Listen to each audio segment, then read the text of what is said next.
Hey everyone, so diversity is the word of the day, or maybe the decade, I don't know, but just so you know, diversity is simply the fallback word for those who advocated for affirmative action years ago, since that term has now all but been discarded due to its blatant racism and its preferential treatment of people based off color, and more importantly, affirmative action's prejudicial and punishing treatment of other people who have done nothing wrong but don't have the correct amount of melanin in their skin.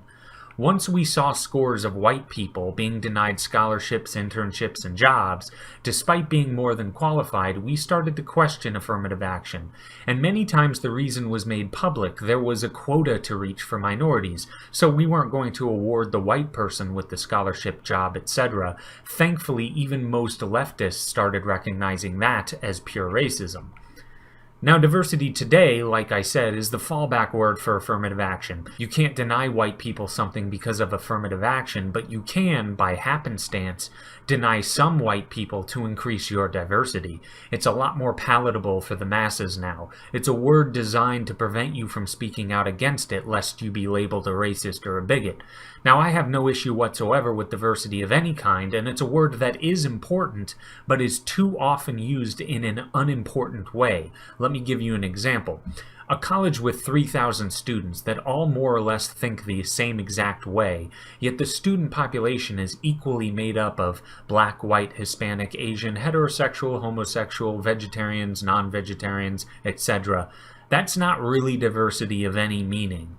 But on the flip side, let's say you have an entire school made up entirely of Iranian vegetarians. And once you begin talking to a large number of them, you find that some favored Trump, some favored Sanders, some favored Clinton, some favored Gary Johnson, others are libertarians that didn't like Gary Johnson, others are Democrats that don't like Clinton, others are constitutionalists, some think we should write an entirely new constitution because we can do it better.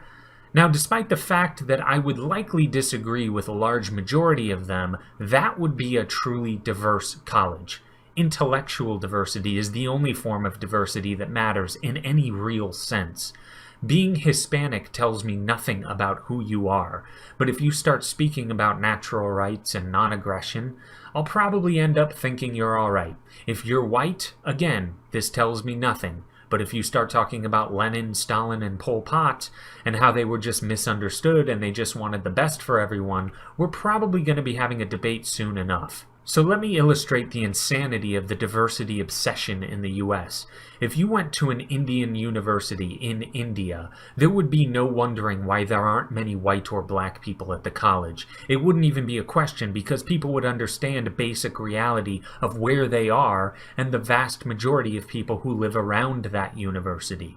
However, here in the US, we've become so paranoid and insane when it comes to making sure we're not seen as racist that we scramble to get more minorities in the school when the sole reason you may not have minorities in your school is because of just that. They are minorities. The word minority refers to being a member of a smaller group within the whole.